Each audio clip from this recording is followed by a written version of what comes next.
Existe un punto equidistante entre la luz y las sombras, entre la ciencia y la superstición. Ese lugar es este, conspiraciones. Mi nombre es Cristian Magnífico y lo primero que vamos a hablar en este programa es sobre el terraplanismo. Antes de comenzar de exponer este asunto, les voy a explicar cómo es que fue el proceso histórico por el cual fue evolucionando este término. Como continuamos con la diapositiva, vamos a hablar justamente de la cosmología antes del cristianismo. Siguiente a esto, quien expongo como primero filósofo es Tales de Mileto, que fue el primero en exponer el terraplanismo y el primero en explicar justamente las partes extrañas que sucedían alrededor de nuestro planeta, en vez de hablarlo como los mitos de los cuales explicaban todas estas situaciones. Él va a tratar de ponerlo de una manera más científica. No solo eso, sino que él inventó 3 tipos de cosas que son importantes para esta teoría. Una de ellas primero comenzó justamente con la medición bueno, se me fue la diapositiva. Sigan ahí pensando que está la pirámide. Justamente en esa pirámide lo que trata él es de medir a través de las sombras la longitud de ellas. Teorema que después va a ser retomado por Pitágoras, pero eso vamos a más adelante. Luego él justamente fue el primero en creer que toda la base de la vida se determinaba por el agua. Por eso es que él creía que nuestro mundo y nosotros estábamos alrededor de un cuerpo de agua celeste que estaba todo alrededor de un plano de tierra que justamente solo estaba hecho con piedra en su base. En esta diapositiva justamente vamos a hablar de que en el mismo tiempo en el cual existía este filósofo también estaban los pitagóricos, que Pitágoras, si bien no del todo creía en la esfericidad de la Tierra, trataba de comprobarla, pero existían también los estudiantes de Pitágoras, los pitagóricos, que también estaban divididos con respecto a si creían o no en esa creencia. Luego, justamente, Pitágoras, que fue el primero que empezó a calcular y observar esa esfericidad, Platón fue quien la retomó, pero no pudo finalizarla.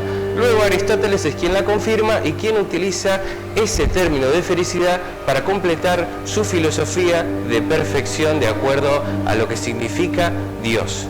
Perfección, entonces no debe haber ningún fin. Al no haber ningún fin, se presenta en una esfera. Luego, justamente, para que sepan más o menos quién era Pitágoras y cómo es que consiguió estos tipos de cálculos, lo hizo de acuerdo a lo que nosotros aprendimos en el colegio, que seguramente se acordarán, que era la suma de los catetos al cuadrado es igual a la hipotenusa, y de cual a esto pudo sacralizar la esfericidad de la Tierra.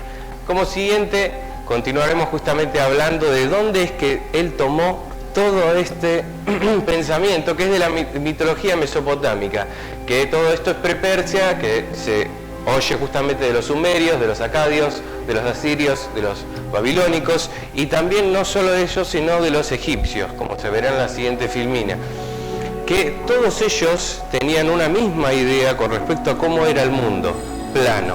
Los egipcios, justamente lo que estábamos diciendo, creían en que no solo la Tierra era plana, sino que era rectangular.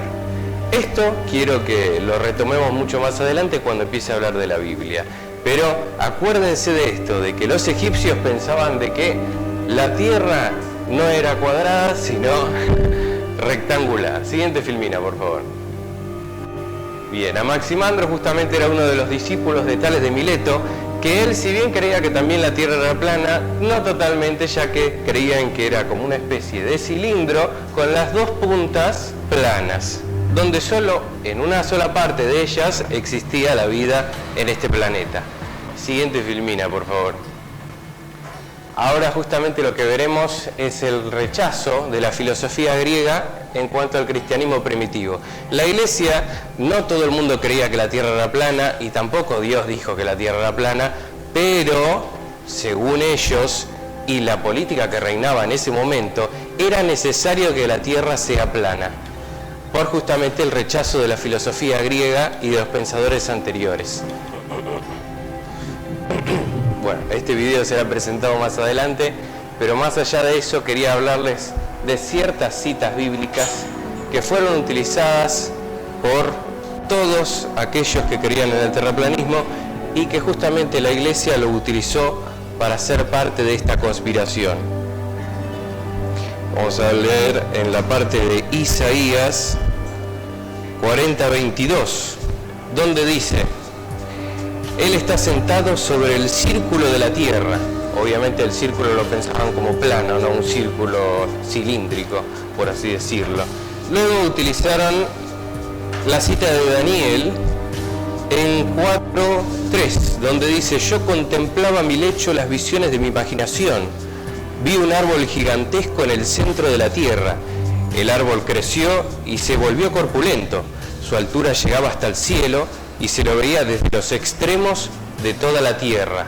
Al decir eso, justamente vuelve a confirmar el supuesto fin que uno tiene desde la visión de la tierra. Luego justamente tenemos a Mateo 4:8, donde dice: el demonio lo llevó luego a una montaña muy alta y desde allí le hizo ver todos los reinos del mundo. Claro, si obviamente la tierra era plana, para mostrarle todos los reinos del mundo tenía que mostrárselo de una manera panorámica. Si la tierra era redonda, no podría mostrarle todo el mundo. Ideas cuadradas para mentes cuadradas. Luego, justamente tenemos el Apocalipsis, que fue uno de los últimos libros sagrados por la Iglesia, en el 7:11, donde vi a 4 ángeles en pie sobre los 4 ángulos de la tierra. Visión que justamente era interpretada por aquellos que estuvieron en Egipto y que justamente, como decía antes, se creía que la tierra tenía puntas. Para finalizar, voy a explicar 3 puntos que fueron importantes para más o menos el mundo en el cual vivimos hoy. Licencias literarias. En estas licencias literarias, siguiente filmina por favor, se puede ver en 3 momentos. El primero de ellos es la Biblioteca de Alejandría, en el cual fue incendiada por 3 procesos importantes. Pero ¿por qué importan estos 3? La Biblioteca de Alejandría, la caída del Imperio Romano de Occidente y Cristóbal Colón. 3 licencias literarias que se tomó la historia para justamente modificar nuestra forma de pensar. En la Biblioteca de Alejandría se tenía ahí el conjunto de todos los conocimientos de todos los reinos que Alejandro Magno había conquistado. Cuando se perdió esa biblioteca, se perdió mucho conocimiento, y previo a este, que es el que acabo de exponer. La Iglesia lo utilizó justamente esa ignorancia para poder construir su propia realidad de acuerdo a lo que ellos pensaban y creían y necesitaban en ese momento para controlar a la sociedad. Uno de los segundos puntos es la caída del Imperio Romano de Occidente a mano de los bárbaros, de los cuales ellos encima hicieron que desaparezca todo el conocimiento, llamándose la Edad Oscura, que es la Edad Media que todo el mundo conoce, en el cual rechazan completamente todo lo que se conocía desde antes para luego retomar otra vez la Iglesia de una manera más o menos más interpretativa y mitológica. Después tenemos a Cristóbal Colón, lo que nuestros antepasados y, bueno, obviamente nuestros maestros nos han enseñado, que Cristóbal Colón lo que quería determinar no solo era que la tierra no era plana, sino que debía convencerle a los reyes de que así era. Pero no era así en realidad. Todo esto tiene que ver con una política de la teoría del evolucionismo de Darwin. Si no fuese por la política de que sucedía esta teoría y de que era necesitaba ser expuesta,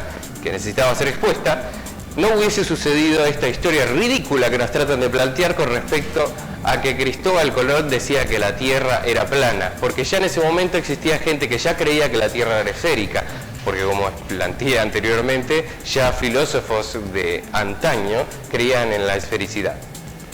Esta teoría era importante porque si los hombres del pasado eran más inteligentes que nosotros, entonces esta teoría no resultaba. Siguiente filmina.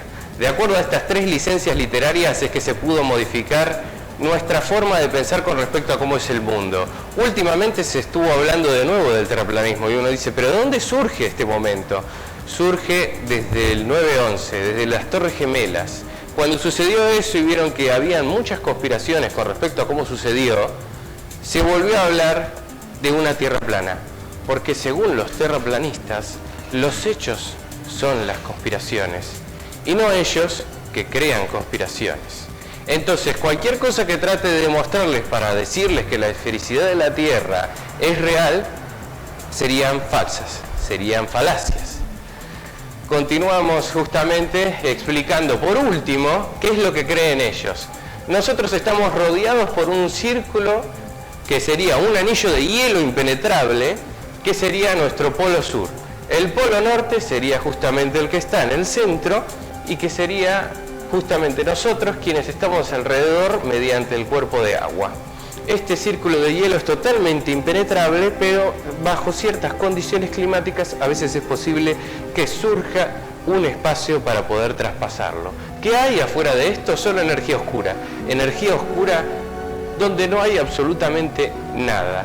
El Sol y la Tierra deberían estar muy cerca de ellos. Pero para que me entiendan más gráficamente todo esto, les voy a presentar un video en el cual creo que les hará cuestionar sus creencias.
Y así volvemos con el final de este programa.